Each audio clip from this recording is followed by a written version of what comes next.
ಸ್ನೇಹಿತರೆ ನಮಸ್ಕಾರ. ಇವತ್ತು ಈ ವಿಡಿಯೋ ಮಾಡೋದ್ರ ಉದ್ದೇಶ, ಮೊನ್ನೆ ಮಾಹಿತಿ ಹಕ್ಕು ಕಾನೂನು ಬಗ್ಗೆ ನಾನೊಂದು ವಿಡಿಯೋ ಮಾಡಿದ್ದೆ. ಏನು ಪತ್ರಿಕೆಯಲ್ಲಿ ಮಾಹಿತಿ ಸ್ವಇಚ್ಛಾ ಮಾಹಿತಿ ಪ್ರಕಟಣೆ ಮಾಡಿ ಅಂಥೇಳಿ ಕೋರ್ಟಲ್ಲಿ ಜಡ್ಜ್ನವರು ಹಲವಾರು ಸಭೆ ಸಮಾರಂಭಗಳಲ್ಲಿ ಹೇಳಿದ್ದನ್ನು ನೆನಪು ಮಾಡಿಕೊಂಡಿದ್ದೆ. ನಿನ್ನೆ ಪುನಃ ಅದೇ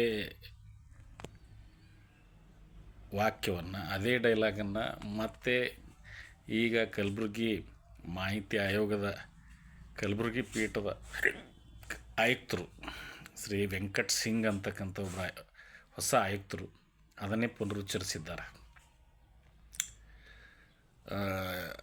ಏನಂದರೆ, ಸ್ವಇಚ್ಛಾ ಮಾಹಿತಿ ಪ್ರಕಟಣೆ ಮಾಡೋದ್ರಿಂದ ಮಾಹಿತಿ ಹಕ್ಕು ಮಾಹಿತಿ ಕೇಳಿಕೊಂಡು ಅರ್ಜಿ ಹಾಕ್ತಕ್ಕಂಥವ್ರ ಸಂಖ್ಯೆ ಕಡಿಮೆ ಆಗ್ತದೆ ಅಂತಕ್ಕಂಥ ವಿಷಯ ಅವರು ನೆನಪು ಮಾಡ್ಕೊಂಡಿದ್ದಾರೆ. ಅದು ಪತ್ರಿಕೆಯಲ್ಲಿ ಬಂದಿದೆ. ಅದೇ ಈಗ ನಾವು ಮೊನ್ನೆ ಮಾತಾಡಿದ್ವಿ, ಪ್ರತಿ ಸಾರ್ತಿ ಆಯುಕ್ತರು ಸಭೆ ಸಮಾರಂಭಗಳಲ್ಲಿ ಅಧಿಕಾರಿಗಳಿಗೆ ತರಬೇತಿ ಕೊಡುವಾಗ ಅದನ್ನು ಅವ್ರು ಹೇಳ್ತಾರೆ. ಸೊ 20 ವರ್ಷದಲ್ಲಿ ಅದು ಹೇಳಿದ್ದೇ ಬಂತು. ಸ್ವಇಚ್ಛಾ ಮಾಹಿತಿ ಒಂದು ಬುಕ್ಲೆಟ್ ಮಾಡಿ ಆಯೋಗಕ್ಕೊಂದು ಕೊಡ್ತಿರ್ಬೋದು, ಇನ್ನೊಂದು ಆಫೀಸಲ್ಲಿ ಇಡ್ತಾರೆ. ಇನ್ನು ಆಫೀಸಿಗೆ ಹೋಗಿ ಅರ್ಜಿ ಕೊಟ್ಟು ಅಲ್ಲಿ ಅಲದಾಡಿದರೂ ಕೆಲವೊಂದು ಸರಿ ಮಾಹಿತಿ ಸಿಗೋದಿಲ್ಲ. ಮಾಹಿತಿ ಕೊಡೋಕ್ಕೆ ಅಧಿಕಾರಿಗಳು ಹಿಂದೇಟು ಹಾಕ್ತಕ್ಕಂಥದ್ದು ಯಾಕೆ ಅಂತ ನಮ್ಗೆ ಅನ್ನಿಸ್ತದೆ. ಮೋಸ್ಟ್ಲಿ ಅಲ್ಲಿ ಕೊಡಲಾರ್ದಂಥದ್ದು ಏನಾದ್ರು ಇರಬಹುದು, ಅದಕ್ಕೆ ಅವ್ರು ಕೊಡ್ತಾ ಇರಲ್ಲ. ಕೊಟ್ಟರೆ ಅದು ತೊಂದರೆ ಅವ್ರಿಗೆ ಆಗ್ಬೋದು. ಮತ್ತು ಇದನ್ನು ಇನ್ನೂ ಒಂದು ಸ್ವಲ್ಪ ಬಿಡಿಸಿ ಹೇಳ್ಬೇಕಂದ್ರೆ, ಈಗ ಆ ಮಾಹಿತಿಯಲ್ಲಿ ಏನೋ ದಾಖಲಾತಿಯಲ್ಲಿ ಅಲ್ಲೇನೋ ಭ್ರಷ್ಟಾಚಾರ ಆಗಿರ್ತಕ್ಕಂಥದ್ದು ಇರ್ತದೆ. ಅದನ್ನು ಫೈಲಿಗೆ ಹಾಕಿ ಅವರು ಇಟ್ಟಿರ್ತಾರೆ. ಮತ್ತು ಇವರು ಮಾಹಿತಿ ಕೇಳೋರಿಗೆ ಗೊತ್ತಾಗಿರ್ತದೆ ಇಲ್ಲೇನೋ ಭ್ರಷ್ಟಾಚಾರ ಆಗಿದೆ, ಇದನ್ನು ನಾವು ಹೊರಗಿಡಬೇಕು ಅಂತ ಇರ್ತದೆ. ಅಥವಾ ಇವರು ಇಲ್ಲಿ ಭ್ರಷ್ಟಾಚಾರ ಇಲ್ಲಿ ಆಗಿದೆ, ಈ ದಾಖಲಾತಿಯನ್ನು ನಾನು ತಗೊಂಡು ಬೇಕಾದ್ರೆ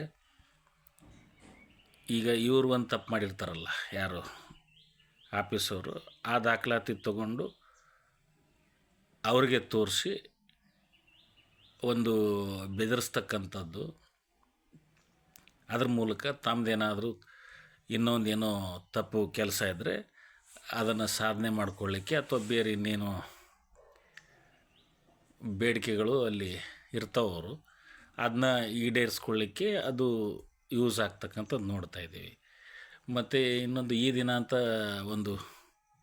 ದಿನ.com ಅಂತ ಒಂದು ಏನಪ್ಪ ಯೂಟ್ಯೂಬ್ ಚಾನಲ್ ಇದೆ. ಅವರು ಒಂದು ಟೆಕ್ಸ್ಟ್ ಮೆಸೇಜ್ ಬಂದಿದೆ ನಿನ್ನೆ, ಎಡಿಟೋರಿಯಲ್ ಮೊನ್ನೆ ಮಾಹಿತಿ ಆಯೋಗದಲ್ಲಿ ಅರ್ಜಿದಾರನು ಅತ್ಯಂತ ಕೀಳಾಗಿ ನಡೆಸ್ಕೊಳ್ಳಾಗ್ತಾ ಇದೆ ಅಂಥೇಳಿ ಬಂದಿದೆ.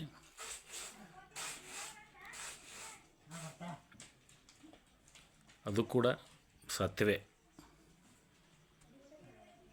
ಈಗ ಅವರು ಅರ್ಜಿದಾರನೇ ಕೀಳಾಗಿ ಕಾಣೋದು, ಮತ್ತು ಅಲ್ಲಿ ಅವ್ರು ಇನ್ನೊಂದು ಮಾಹಿತಿ ಕೇಳಬಾರ್ದು, ಕೇಳಿರೋ ಮಾಹಿತಿ ಕೊಟ್ಟಿರಲ್ಲ. ಇವ್ರು ಕೊಡಿಸ್ಬೇಕಂದ್ರೆ ಇವರು ಅಲ್ಲೇನೋ ಅವನಿಗೇನಪ್ಪ ಅಂದ್ರೆ ಅದ್ರ ಬಗ್ಗೆ ಆಸಕ್ತಿನೇ ಹೋಗುವಂಗೆ ಅಥವಾ ಏನೋ ಇದನ್ನು ಮಾಡ್ತಕ್ಕಂಥದ್ದು ನಾವು ನೋಡ್ತಾ ಇದ್ದೀವಿ. ಮಾಹಿತಿ ಕೇಳೋದು ಕೊಡೋದು ಅದು ಇರ್ತದೆ. ಒಂದನೇದಾಗಿ ಭ್ರಷ್ಟಾಚಾರ ಕಡಿಮೆ ಆಗಬೇಕು. ನೀವು ಧೈರ್ಯವಾಗಿ ಸ್ವಇಚ್ಛಾ ಮಾಹಿತಿ ಪ್ರಕಟಣೆ ಮಾಡಿ ನಿಮ್ಮ ಆಫೀಸ್ಗಳ ಅಂತರ್ಜಾಲದಲ್ಲಿರ್ತಕ್ಕಂಥ ಇಂಟರ್ನೆಟ್ನಲ್ಲಿರ್ತಕ್ಕಂಥ ನಿಮ್ಮ ಅಧಿಕೃತ ವೆಬ್ಸೈಟಿಗೆ ನೀವು ಪ್ರಕಟ ಮಾಡುವಷ್ಟು ಧೈರ್ಯದ ಜೊತೆಗೆ ಪಾರದರ್ಶಕತೆ ಮೇಂಟೈನ್ ಮಾಡಿದರೆ ಏನು ಮಾಹಿತಿ ಯಾರು ಕೇಳೋಕ್ಕೂ ಹೋಗೋದಿಲ್ಲ. ಯಾರು ನಿಮಗೆ ಏನೋ ಯಾರಿಗಾರು ಬೇಕಾದರೆ ಅಲ್ಲೇ ತೊಗೊಳ್ತಾರೆ ಇರ್ತಾರೆ. ಭ್ರಷ್ಟಾಚಾರ ಮಾಡಿದ ದಾಖಲಾತಿ ನೀವು ಎಷ್ಟು ಮುಚ್ಚಿಡ್ತೀರಿ, ಅವ್ರು ಬೆನ್ನು ಹತ್ತಿ ಅದನ್ನು ಫಾಲೋ ಮಾಡ್ತಾಯಿದ್ರು. ಒಂದು ಸರ್ತಿ ಒಬ್ಬ ಜಡ್ಜ್ ಹೇಳ್ತಾಯಿದ್ರು, ಸರ್ ನಮ್ಗೆ ಬ್ಲ್ಯಾಕ್ ಮೇಲ್ ಮಾಡ್ತಾರಂತ ಅಧಿಕಾರಿಗಳು ಹೇಳ್ತಿರ್ತಾರೆ ಅಂತ. ಬ್ಲ್ಯಾಕ್ ಇದ್ದರೆ ಮೈಲ್ ಮಾಡ್ತಾರೆ, ವೈಟ್ ಇದ್ದರೆ ಎಲ್ಲಿ ಮೈಲ್ ಮಾಡ್ತಾರೆ ಅವರು? ಏನು ಮಾಹಿತಿ ಬೇಕಪ್ಪ ಹೋಗಂತ ಕೊಟ್ಬಿಟ್ರೆ ಅವ್ನು ತೊಗೊಂಡು ಏನೂ ಮಾಡೋಕ್ಕಾಗಲ್ಲ. ನೀವು ಬ್ಲ್ಯಾಕ್ ಇರೋ ಮಾಹಿತಿಯನ್ನು ನೀವು ಹೈಡ್ ಮಾಡಿ ಇಟ್ಟಂಗೆ ಮತ್ತು ಅವರಿಗೆ ಜಾಸ್ತಿ ಇದಾಗ್ತದೆ. ಅದಕ್ಕೆ ಒಂದೇ ಪರಿಹಾರ ಏನಂದರೆ ಭ್ರಷ್ಟಾಚಾರ ಕಡಿಮೆ ಆದಾಗ ಮಾಹಿತಿ ಕೇಳೋದಕ್ಕೂ ಏನಿರಲ್ಲ. ಇಲ್ಲೇನೋ ಗಡಬಡ ಆಗಿದೆ ಅಂತ ಅವ್ರಿಗೆ ಗೊತ್ತಾಗಿರ್ತದೆ, ಅದಕ್ಕೆ ಅವರು ಫಾಲೋ ಮಾಡ್ತಾಯಿರ್ತಾರೆ. ಆಮೇಲೆ ಫಾಲೋ ಮಾಡೋರ ಬಗ್ಗೆ ಹೇಳಿ ಇನ್ನೊಂದಿದೆ, 25-26 ಜನರಿಗೆ ಬ್ಲ್ಯಾಕ್ ಲಿಸ್ಟ್ ಮಾಡೀವಿ ನಾವು ಅಂಥೇಳಿ ಪೇಪರಲ್ಲಿದೆ. ನಾವು ನಿರ್ಬಂಧ ಮಾಡಿದ್ದೀವಿ ಅವರಿಗೆ ಅಂಥೇಳಿ.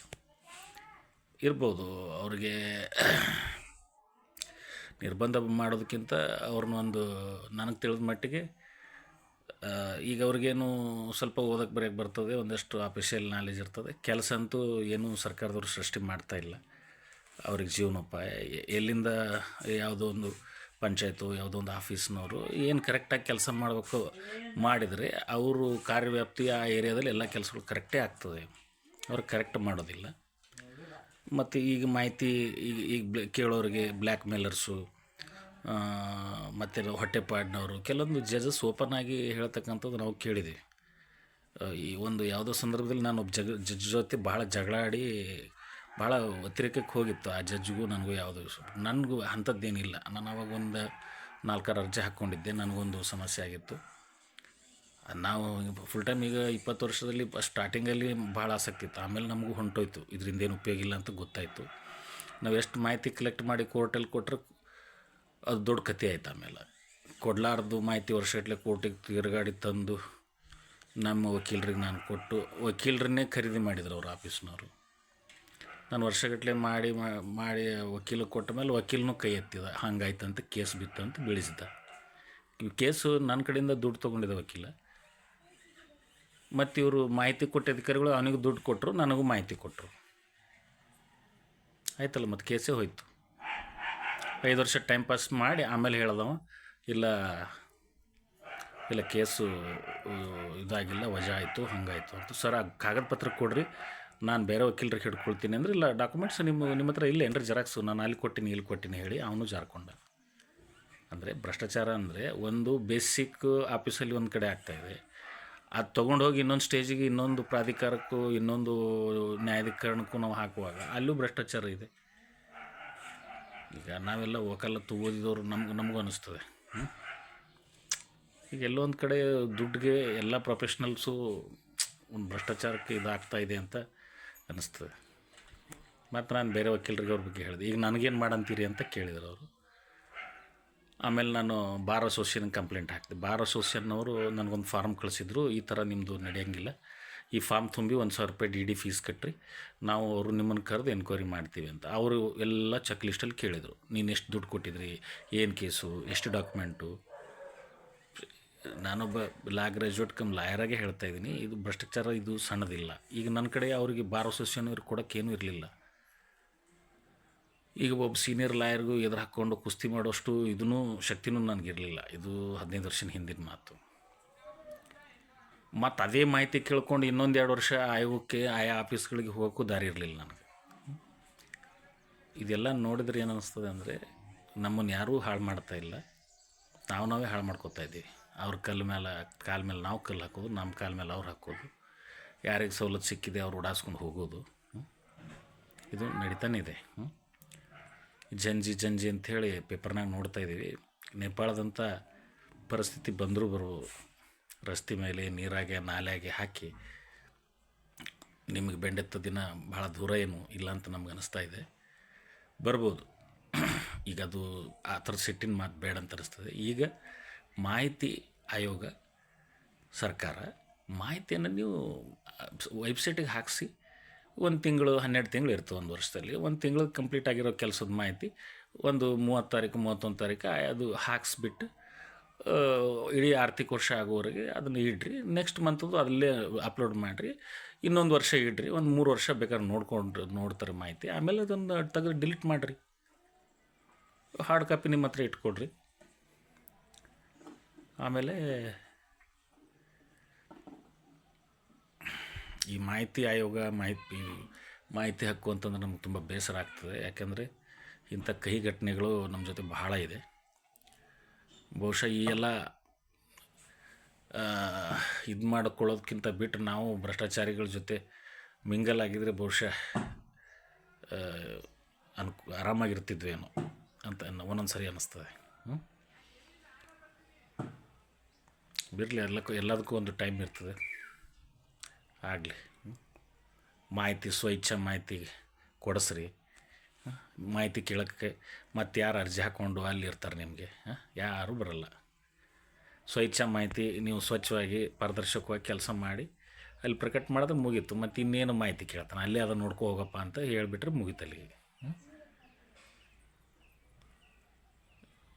ಯಾಕೋ ಮಾಹಿತಿ ಬಗ್ಗೆ ನನಗೆ ತುಂಬ ಬೇಸರ ಆಯಿತು. ಹಿಂದಿನ ಘಟನೆ ಎಲ್ಲ ನೆನಪಾಯಿತು. ಸದ್ಯ ಇಷ್ಟು. ಮುಂದಿನ ದಿನದಲ್ಲಾರು ಸ್ವಚ್ಛ ಮಾಹಿತಿ ಸರ್ಕಾರ ಪ್ರಕಟಿಸಲಿಕ್ಕೆ ಒಂದು ಗಂಭೀರವಾದ ಕ್ರಮ ತಗೊಳ್ಬೇಕು ಅಂತ ಹೇಳಿ ಇಲ್ಲಿಗೆ ನನ್ನ 2 ಅಭಿಪ್ರಾಯಗಳನ್ನು ಸೇರಿಸಿ ಈ ವಿಡಿಯೋನ ಇಲ್ಲಿಗೆ ವಿರಾಮ ಮಾಡ್ತಾಯಿದ್ದೀನಿ. ನಮಸ್ಕಾರ. ಮತ್ತು ಮಾಹಿತಿ ಕೇಳೋರ ಬಗ್ಗೆ ಕೆಲವು ಫುಲ್ ಟೈಮರ್ಸು ಇದ್ದಂಗಿದ್ದಾರೆ. ಇನ್ನು ಬ್ಲ್ಯಾಕ್ ಮೇಲ್ ಮಾಡಿಕೊಂಡು ಸ್ವಲ್ಪ ದುಡ್ಡು ಗಿಡ್ಗೆ ಮಾಡ್ತಾರೆ. ಹೊಟ್ಟೆಪಾಡಿಗೆ ಅವ್ರ ಆಫೀಸಿಯಲ್ಸಿಗೆ ಹೆದರಿಸಿ ಸ್ವಲ್ಪ ದುಡ್ಡು ಗಿಡ್ಡು ತೊಗೊಂಡು ಆ ಥರದ್ದು ಏನೋ ಇದೆ ಅಂಥೇಳಿ ಒಂದು ಅಭಿಪ್ರಾಯ ಈಗ ಆಯೋಗದಲ್ಲಿ ಪಬ್ಲಿಕ್ ಲೆವೆಲಲ್ಲಿ. ಈಗ ಫುಲ್ ಟೈಮು ಮಾಹಿತಿ ಗೀತಿ ಕೇಳ್ಕೊಂಡಿದ್ರೆ ಅವರು ಬ್ಲ್ಯಾಕ್ ಮೇಲರ್ಸು ಅನ್ನೋ ಒಂದು ಭಾವನೆ. ಆದ್ದರಿಂದ ಸ್ವಲ್ಪ ದುಡ್ಡು ಗಿಡ್ಡು ತೊಗೊಂಡು ಏನೋ ಜೀವನ ಮಾಡ್ತಾರೆ, ಹೊಟ್ಟೆ ತುಂಬಿಸ್ಕೊಳ್ತಾರೆ ಅಂತಕ್ಕಂಥದ್ದು ಒಂದು ಭಾವನೆ ಇದೆ. ಅದು ಓಪನ್ ಆಗಿ ಜಡ್ಜಸ್ಸು ಅರ್ಜಿದಾರರ ಮುಖದ ಮೇಲೆ ಹೇಳಿದ್ದು ಇದೆ. ಕೆಲವೊಂದು ಇರ್ಬೋದು, ಅದು ಸತ್ಯನೂ ಇರ್ಬೋದು, ಸುಳ್ಳು ಅಂತ ಹೇಳೋಕ್ಕೂ ಆಗೋದಿಲ್ಲ. ಆದರೆ ಪೂರ್ತಿ ಸತ್ಯನೂ ಅದು ಅಲ್ಲ. ಒಂದು ಸಮಾಜದಲ್ಲಿರೋದು, ಒಂದು ಆಯೋಗದಲ್ಲಿರೋ ಭಾವನೆ ಏನಿದೆ ಹಾಗಿಲ್ಲ. ಬ್ಲ್ಯಾಕ್ ಲಿಸ್ಟು ಮಾಡಿದರೂ ಓಕೆ. ಸೊ ಒಂದು ಆಯಿತು. ಅದು ಕಾನೂನು ಅಂದರೆ point to point, full stop, comma, ಅದು ಏನಿರ್ತೋ ಅದನ್ನ ಹಿಡ್ದೇ ಹೋಗ್ಬೇಕಲ್ಲ, ಬಿಟ್ಟು ಹೋಗೋಕ್ಕಾಗಲ್ಲ. ಅದಾಯಿತು.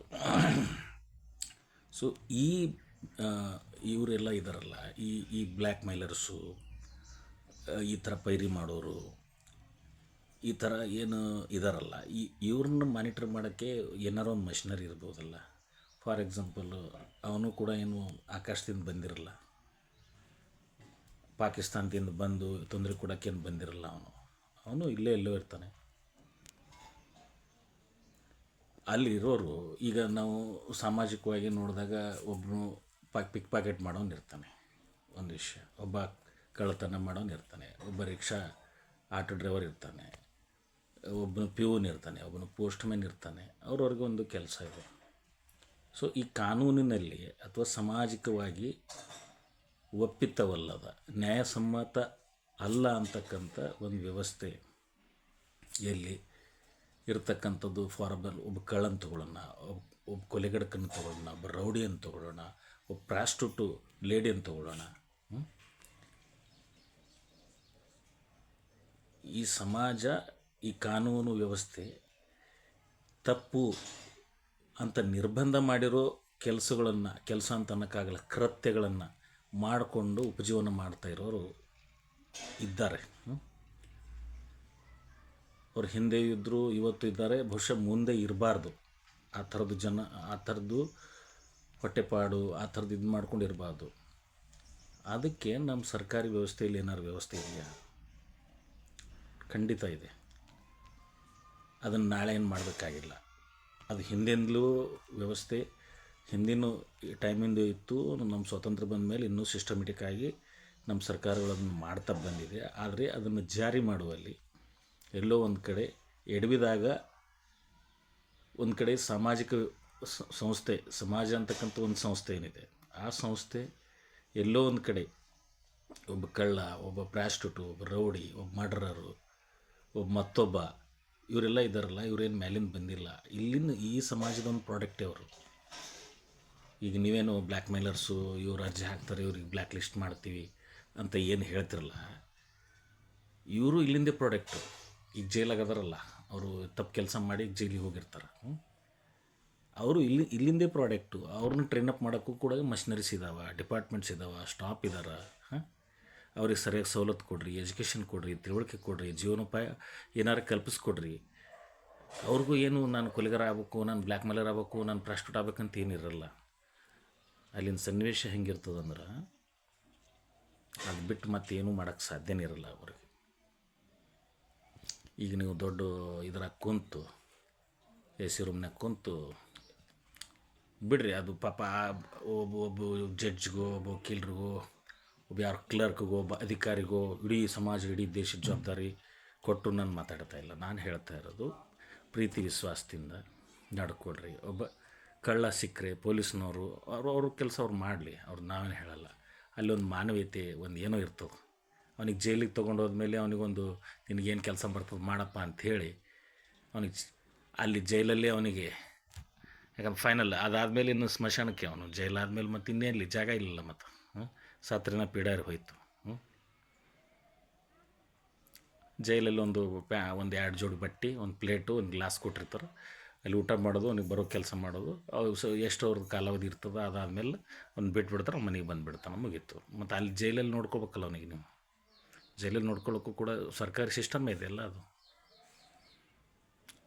ಅದು ಈ ಜೀವನಕ್ಕೂ ಆ ಜೀವನಕ್ಕೆ ಏನು ವ್ಯತ್ಯಾಸ ಇಲ್ಲೇನು? ಅದಕ್ಕೆ ನಮ್ಮ ಸಾಮಾಜಿಕ ವ್ಯವಸ್ಥೆ, ನಮ್ಮ ಸರ್ಕಾರಿ ವ್ಯವಸ್ಥೆ ಇನ್ನೂ ಭಾಳ ಮಾನವೀಯವಾಗಿ ಏನು ಸಮಾಜದ ಮತ್ತು ಕಾನೂನಿನ ಸರ್ಕಾರಿ ದೃಷ್ಟಿಯಲ್ಲಿ ಏನು ತಪ್ಪು ಕೆಲಸಗಳನ್ನು ಮಾಡ್ತಾ ಇರೋರು ಇದ್ದಾರೆ, ಅವ್ರ ಬಗ್ಗೆ ಇನ್ನೂ ವರ್ಕ್ ಆಗಬೇಕು. 26 ಜನ ಅಂದರೆ ಅವ್ರದ್ದು ನನಗೆ ತಿಳಿದ ಮಟ್ಟಿಗೆ ಅವ್ರೇನು ಭಾಳ ಹೈಯರ್ ಲೆವೆಲ್ ಎಜುಕೇಟ್ ಇರಲಿಕ್ಕಿಲ್ಲ. ಒಂದಷ್ಟು ಕೆಲವೊಂದು ಇರ್ತಾರೆ ಅವ್ರು. ನಮಗೂ ಒಂದು ಮಾಹಿತಿ ಇದೆ ಅದ್ರ ಬಗ್ಗೆ. ಒಂದಷ್ಟು ಇರ್ತಾರೆ. ನಾವಂತೂ 2006-7 ನಂತರ 8 ನಂತರ ಅರ್ಜಿ ಹಾಕೋಕ್ಕೂ ಹೋಗಿಲ್ಲ, ಆಯೋಗಕ್ಕೂ ಹೋಗಿಲ್ಲ. ಫುಲ್ ಟೈಮ್ ಒಂದಿಷ್ಟು ಅರ್ಜಿ ಹಾಕಿ ಒಂದು 500 ಅವ್ರದ್ದು ಇದೆ, ನನಗೆ ಗೊತ್ತಿದೆ ಅದು. ಬಟ್ ಅವ್ರನ್ನ ಟ್ರೈನ್ ಅಪ್ ಮಾಡಿರಿ. ಏನಾದ್ರು ಒಂದು ಅವರಿಗೆ ಒಂದು ನೀವು ಆಫೀಸರಿಗೆ ಒಂದು ಟ್ರೈನಿಂಗ್ ಮಾಡಿದ್ರಿ ಆಯೋಗದವರು, ನೀವು ಅವರಿಗೆ ಒಂದು ಟ್ರೈನಿಂಗ್ ಮಾಡಿರಲ್ಲ. ಏನಪ್ಪ ಈ ಮಾಹಿತಿ ತೊಗೊಂಡು ಆ ಬ್ಲ್ಯಾಕ್ ಮೇಲ್ ದುಡ್ಡು ತೊಗೊಂಡು ಅಷ್ಟು ಅದು ಜೀವನ ಅನ್ನಲ್ಲ. ಅದು ಅಷ್ಟೆಲ್ಲ ಜನರ ಕಡೆಯಿಂದ ಒಂದು ಮರ್ಯಾದೆ ಇಲ್ದಂಗೆ ಆಗಿ ಅಂಥ ದುಡ್ಡು ತಿಂದು ಬದುಕೋದಕ್ಕಿಂತ ಏನು ಅರ್ಥನೇ ಇಲ್ಲ ಅದ್ರಾಗ. ಅದು ಮನುಷ್ಯಂದು ಆ ಜನ್ಮಕ್ಕೇನು ಸಾರ್ಥಕತೆನೇ ಇಲ್ಲ. ಅದಕ್ಕೊಂದು ಟ್ರೈನಿಂಗ್ ಮಾಡಿರಲ್ಲ, ಅವ್ರಿಗೊಂದು ಏನೂ ಮಾಡಿರಲ್ಲ. ಆಫೀಸರ್ಗೆ ಟ್ರೈನಿಂಗ್ ಮಾಡಿ 20 ವರ್ಷ ಆದ್ರೂ ಸ್ವಚ್ಛ ಮಾಹಿತಿ ಹಾಕ್ರಿ ಅಂತೇಳಿ ವೇದಿಕೆದಾಗ ಹೇಳಿ ಸಭೆ ಮುಕ್ತಾಯದಾಗ ಅದೊಂದು ಸ್ಟೇಟ್ಮೆಂಟ್ ಕೊಟ್ಟು ಬಿಟ್ಬಿಡೋದು. ಅವ್ರಿಗೊಂದು ಏನಾದ್ರು ಮಾಡಿರಲ್ಲ ವ್ಯವಸ್ಥೆ. ನೀವು ಬ್ಲ್ಯಾಕ್ ಲಿಸ್ಟ್ ಮಾಡಿರಿ, ನಿಮ್ಗೆ ಅಧಿಕಾರ ಇದೆ, ನೀವು ಮಾಡಿರಿ. ಅವ್ರಿಗೆ ತಿಳುವಳಿಕೆ ಕೊಡೋಕೆ ನೀವಿಲ್ಲ, ಸರ್ಕಾರ ಮಾಡಿರಲ್ಲ.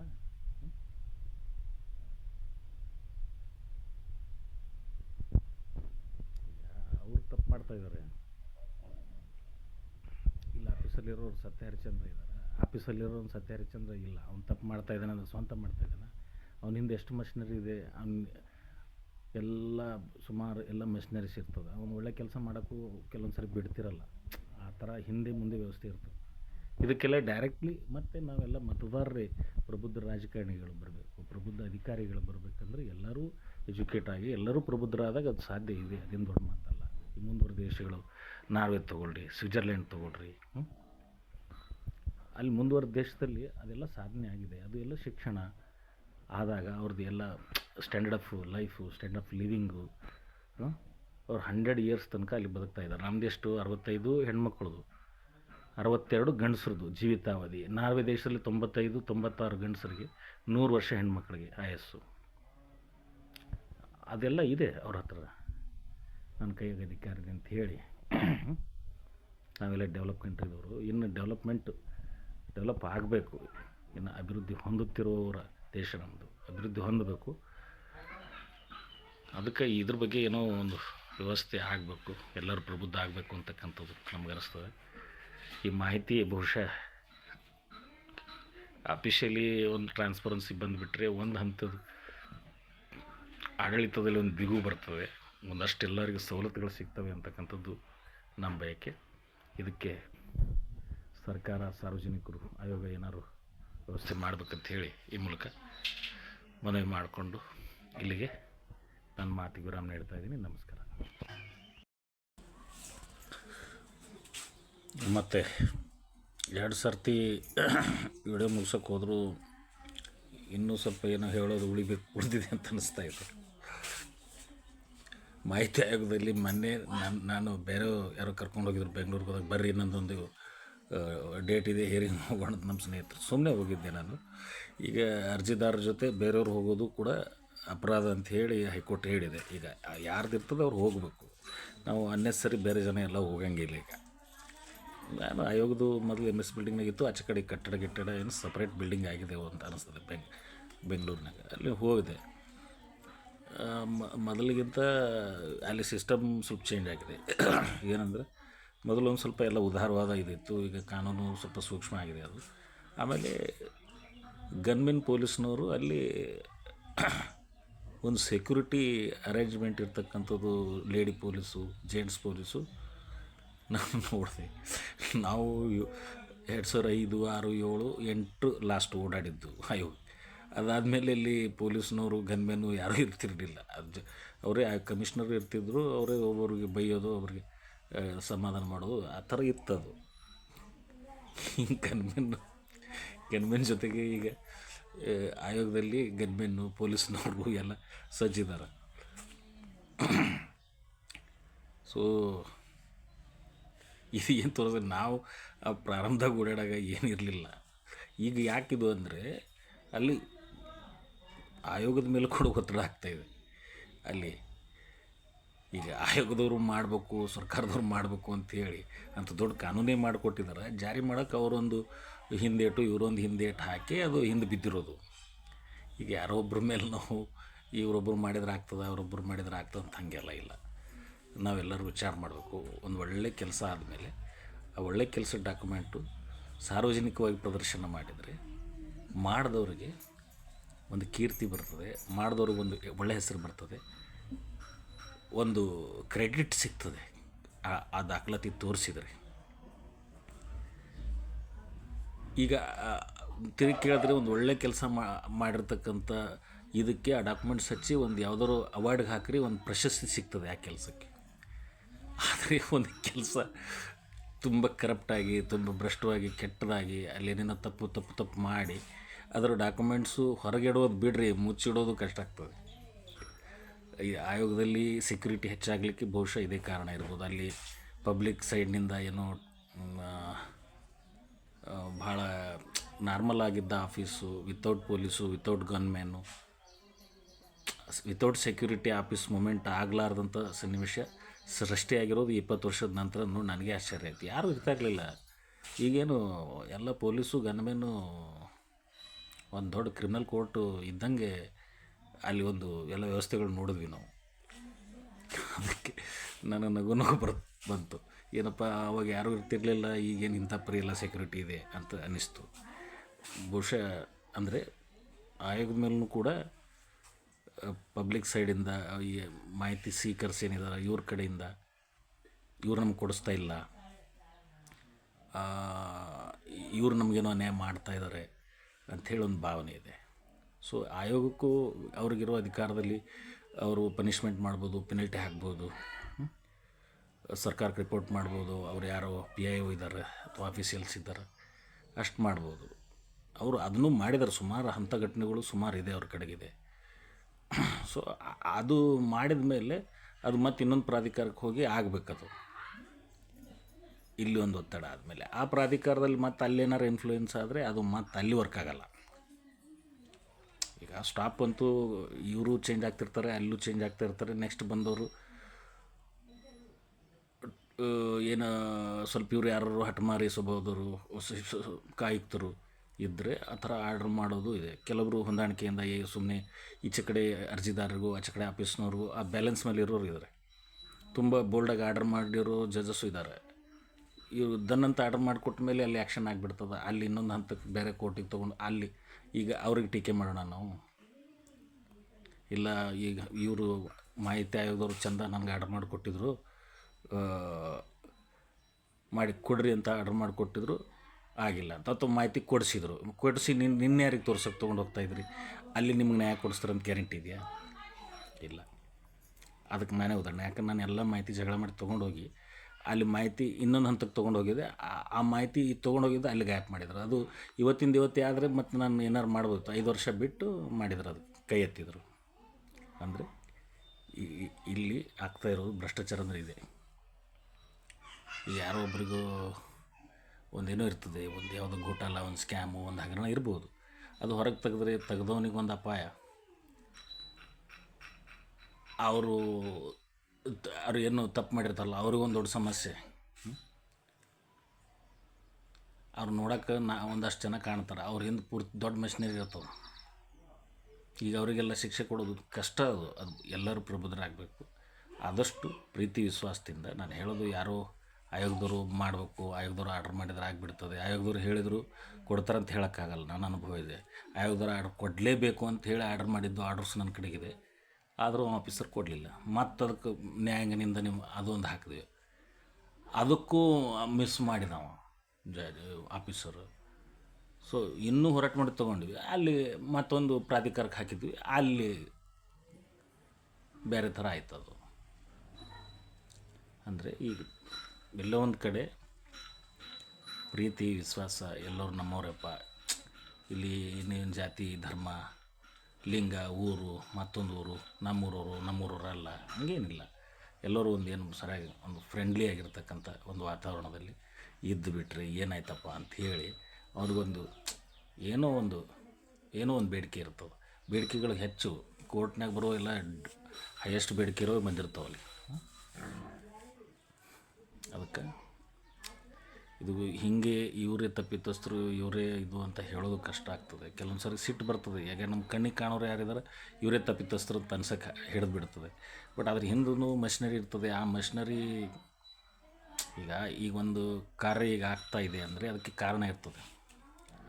ನಮ್ಮಲ್ಲಿ ಸಾಹಿತ್ಯದಲ್ಲಿ ಒಂದು ಇದಿದೆ, ಏನು ಕವಿಗಳೆಲ್ಲ ನಮ್ಮ ಹಿರಿಯ ಕವಿಗಳು ಹೇಳ್ತಾರೆ, ಕಾರಣ ಸಂಬಂಧ ಅಂತ. ಒಂದು ಕಾರ್ಯ ಹೊತ್ತಾಗಬೇಕಾದ್ರೆ ಅದಕ್ಕೆ ಸುಮಾರು ಕಾರಣಗಳಿರ್ತದೆ. ಆ ಕಾರಣದಿಂದ ಅದು ಕಾರ್ಯ ಆಗಿರ್ತದೆ. ನಾವು ಕಾರ್ಯಕ್ಕೆ ಬಯಕ್ಕೆ ಹಿಡಿತೀವಿ, ಅದರ ಕಾರಣಕ್ಕೆ ಅದು ನಾವು ಕಾರಣ ಹುಡ್ಕೋಕ್ಕೆ ಹೋಗಲ್ಲ. ಕಾರಣ ಹುಡ್ಕೋದು ಕಾನೂನು ವಿಷಯ ಅಲ್ಲ. ಕಾನೂನಿನಾಗ ಕಾರಣಗಳನ್ನ ಎಲ್ಲ ಕೇಳ್ಕೊಂಡು ಕುಂಡ್ರದಿಲ್ಲ. ಏನೋ ಒಂದು ಆರ್ಡ್ರ್ ಮಾಡಲಿಕ್ಕೆ ಒಂದು ಎಲ್ಲೋ ಕೇಳ್ಕೋತಾರೆ ಬಿಟ್ಟರೆ ಒಟ್ಟು ಹಂದಿ ಕೆದ್ರಗತ್ತವ ರಾಮಪ್ಪವ್ರ ಗೋಯಾರ ನನ್ನ ಮಕ್ಕ ಒಂದಿಲ್ಲ ಎರಡು ಗಪ್ಪಿ ಅಂತಕೊಂಡಾಳ ಬೇಡ ನನ್ನೆಲ್ಲ ಬೇಕು ನಮಗೆ. ಮತ್ತು 2 ಸರ್ತಿ ವಿಡಿಯೋ ಮುಗ್ಸೋಕ್ಕೆ ಹೋದರೂ ಇನ್ನೂ ಸ್ವಲ್ಪ ಏನೋ ಹೇಳೋದು ಉಳಿದಿದೆ ಅಂತ ಅನ್ನಿಸ್ತಾ ಇದೆ.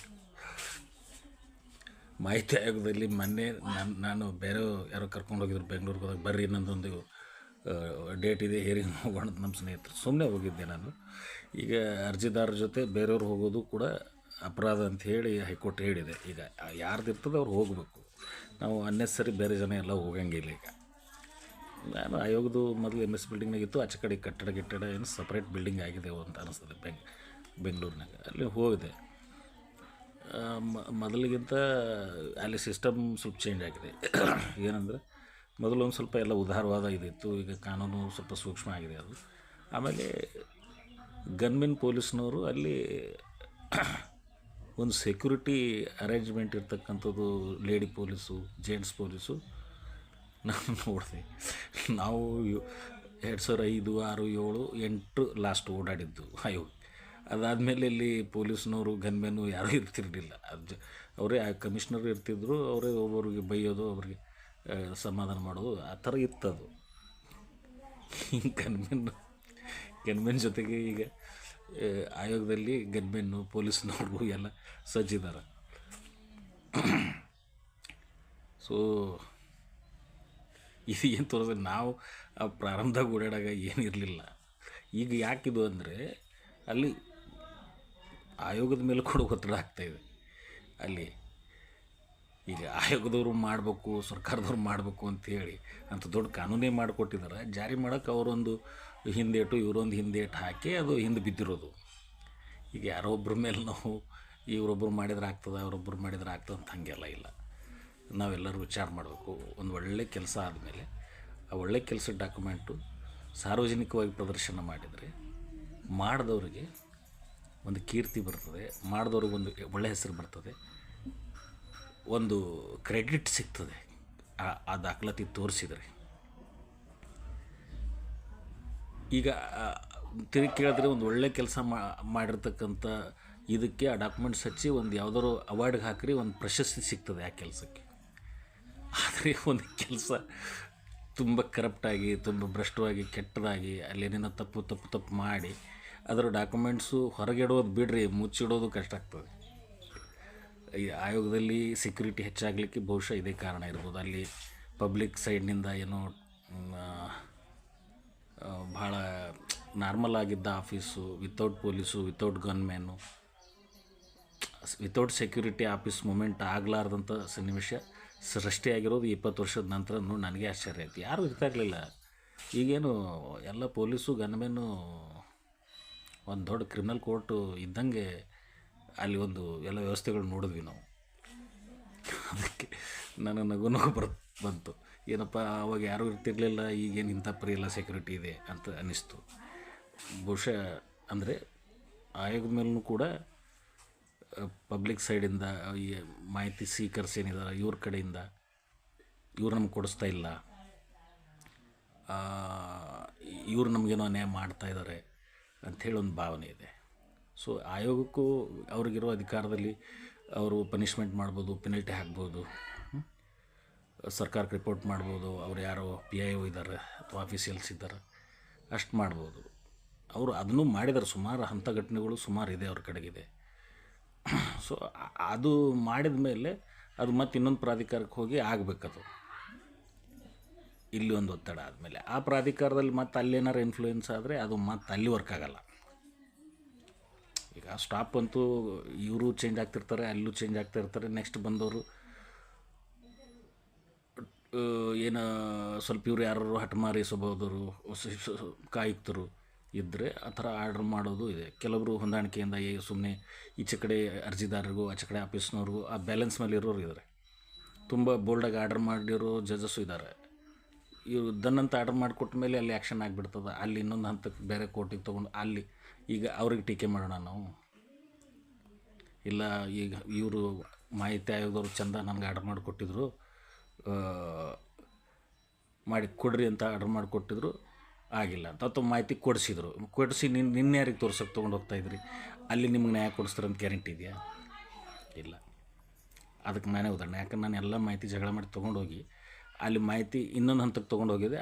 ಆ ಮಾಹಿತಿ ತೊಗೊಂಡೋಗಿದ್ದೆ ಅಲ್ಲಿ ಗ್ಯಾಪ್ ಮಾಡಿದ್ರು. ಅದು ಇವತ್ತೇ ಆದರೆ ಮತ್ತು ನಾನು ಏನಾರು ಮಾಡ್ಬೋದು. 5 ವರ್ಷ ಬಿಟ್ಟು ಮಾಡಿದ್ರು, ಅದು ಕೈ ಎತ್ತಿದ್ರು. ಅಂದರೆ ಇಲ್ಲಿ ಆಗ್ತಾ ಇರೋದು ಭ್ರಷ್ಟಾಚಾರ ಅಂದರೆ ಇದೆ. ಈಗ ಯಾರೋ ಒಬ್ರಿಗೂ ಒಂದೇನೋ ಇರ್ತದೆ, ಒಂದು ಯಾವುದೋ ಘೋಟಾಲ, ಒಂದು ಸ್ಕ್ಯಾಮು, ಒಂದು ಹಗರಣ ಇರ್ಬೋದು. ಅದು ಹೊರಗೆ ತೆಗೆದವನಿಗೊಂದು ಅಪಾಯ. ಅವರು ಏನು ತಪ್ಪು ಮಾಡಿರ್ತಾರಲ್ಲ ಅವ್ರಿಗೊಂದು ದೊಡ್ಡ ಸಮಸ್ಯೆ. ಅವ್ರು ನೋಡೋಕೆ ಒಂದಷ್ಟು ಜನ ಕಾಣ್ತಾರೆ, ಅವ್ರ ಹಿಂದೆ ಪೂರ್ತಿ ದೊಡ್ಡ ಮೆಷಿನರಿ ಇರ್ತವೆ. ಈಗ ಅವರಿಗೆಲ್ಲ ಶಿಕ್ಷೆ ಕೊಡೋದು ಕಷ್ಟ. ಅದು ಎಲ್ಲರೂ ಪ್ರಬುದ್ಧರಾಗಬೇಕು. ಆದಷ್ಟು ಪ್ರೀತಿ ವಿಶ್ವಾಸದಿಂದ. ನಾನು ಹೇಳೋದು ಯಾರೋ ಆಯೋಗದವರು ಮಾಡಬೇಕು, ಆಯೋಗದವರು ಆರ್ಡ್ರ್ ಮಾಡಿದ್ರೆ ಆಗಿಬಿಡ್ತದೆ, ಆಯೋಗದವ್ರು ಹೇಳಿದರು ಕೊಡ್ತಾರಂತ ಹೇಳೋಕ್ಕಾಗಲ್ಲ. ನನ್ನ ಅನುಭವ ಇದೆ. ಆಯೋಗದವ್ರು ಆರ್ಡ್ರ್ ಕೊಡಲೇಬೇಕು ಅಂತ ಹೇಳಿ ಆರ್ಡ್ರ್ ಮಾಡಿದ್ದು ಆರ್ಡ್ರಸ್ ನನ್ನ ಕಡೆಗಿದೆ. ಆದರೂ ಆಫೀಸರ್ ಕೊಡಲಿಲ್ಲ. ಮತ್ತು ಅದಕ್ಕೆ ನ್ಯಾಯಾಂಗನಿಂದ ಅದೊಂದು ಹಾಕಿದ್ವಿ. ಅದಕ್ಕೂ ಮಿಸ್ ಮಾಡಿ ನಾವು ಆಫೀಸರು. ಸೊ ಇನ್ನೂ ಹೋರಾಟ ಮಾಡಿ ತೊಗೊಂಡ್ವಿ. ಅಲ್ಲಿ ಮತ್ತೊಂದು ಪ್ರಾಧಿಕಾರಕ್ಕೆ ಹಾಕಿದ್ವಿ, ಅಲ್ಲಿ ಬೇರೆ ಥರ ಆಯ್ತು ಅದು. ಅಂದರೆ ಈಗ ಎಲ್ಲೋ ಒಂದು ಕಡೆ ಪ್ರೀತಿ ವಿಶ್ವಾಸ, ಎಲ್ಲರೂ ನಮ್ಮವರಪ್ಪ, ಇಲ್ಲಿ ಇನ್ನೇನು ಜಾತಿ ಧರ್ಮ ಲಿಂಗ ಊರು ಮತ್ತೊಂದು ಊರು ನಮ್ಮೂರವರಲ್ಲ ಹಂಗೇನಿಲ್ಲ. ಎಲ್ಲರೂ ಒಂದು ಏನು ಸರಿಯಾಗಿ ಒಂದು ಫ್ರೆಂಡ್ಲಿ ಆಗಿರ್ತಕ್ಕಂಥ ಒಂದು ವಾತಾವರಣದಲ್ಲಿ ಇದ್ದು ಬಿಟ್ಟರೆ ಏನಾಯ್ತಪ್ಪ ಅಂಥೇಳಿ ಅವ್ರಿಗೊಂದು ಏನೋ ಒಂದು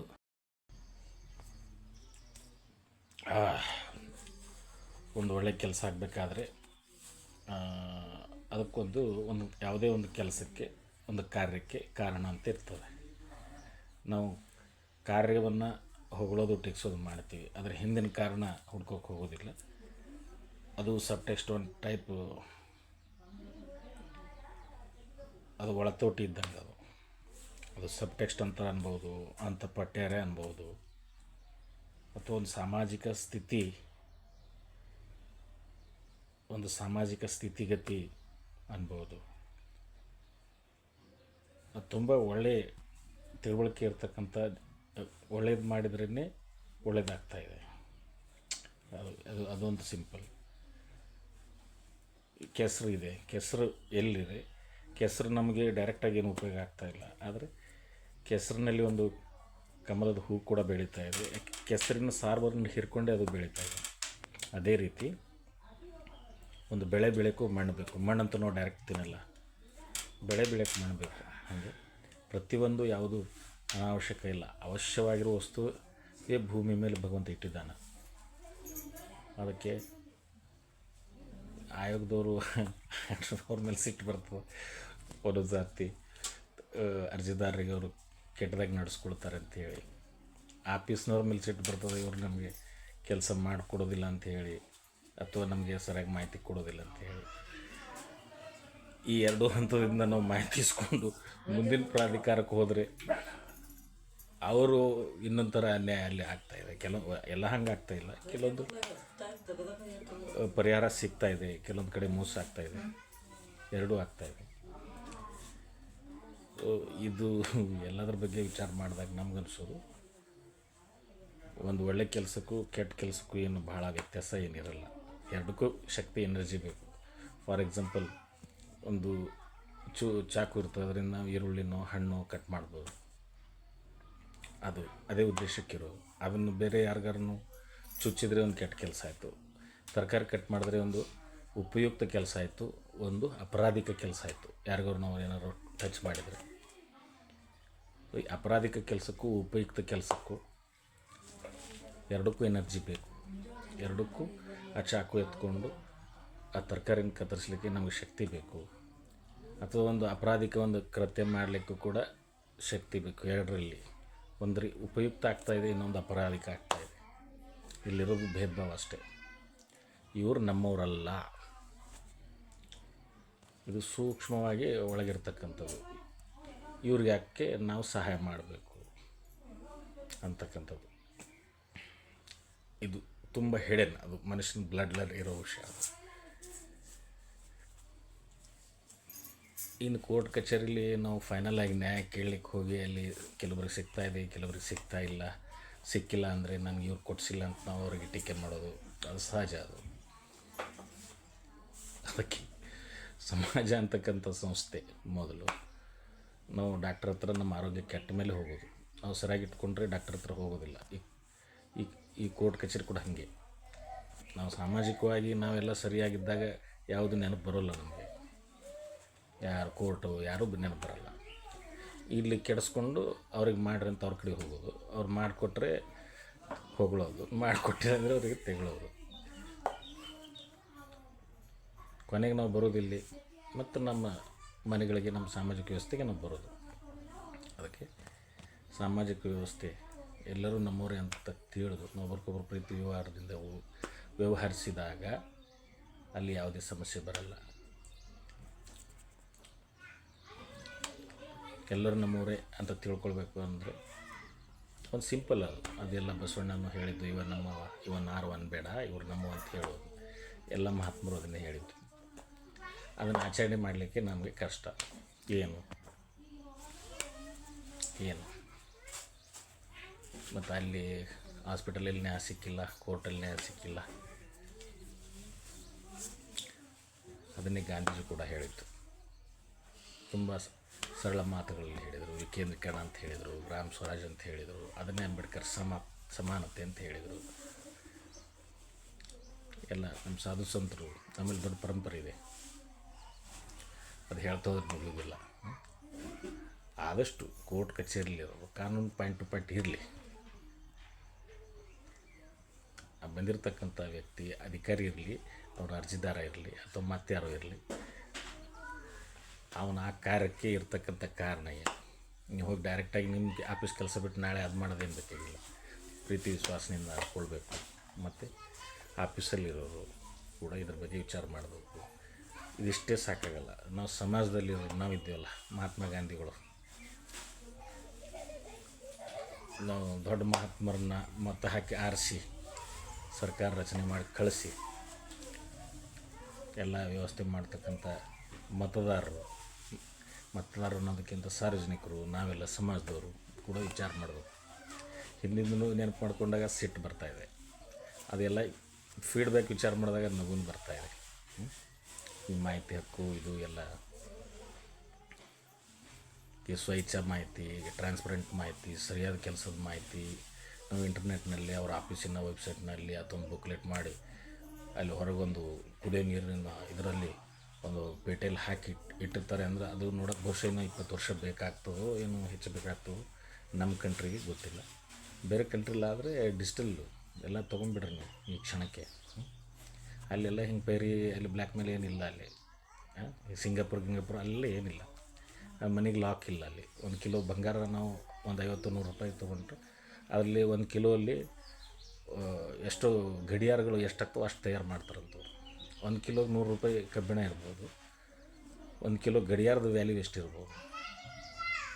1 ಲಕ್ಷ ಇರ್ಬೋದು. ಫಾರ್ ಎಕ್ಸಾಂಪಲ್ 1 ಕಿಲೋ ಫೈಬರು ಒಂದಿಷ್ಟು ಕಬ್ಬಿಣ ತೊಗೊಂಡು ಅಷ್ಟೊಂದು 4-5 ಕಿಲೋ ತೊಗೊಂಡು ಒಂದು 4-5 ಕೆ ಜಿ ಏನು ಹೈಟೆಕ್ ಒಂದು ಮೊಬೈಲ್ ತಯಾರು ಮಾಡಿ ಒಂದು 5 ಕಿಲೋ ಮೊಬೈಲ್ ವ್ಯಾಲ್ಯೂ ಎಷ್ಟಾಗ್ಬೋದು?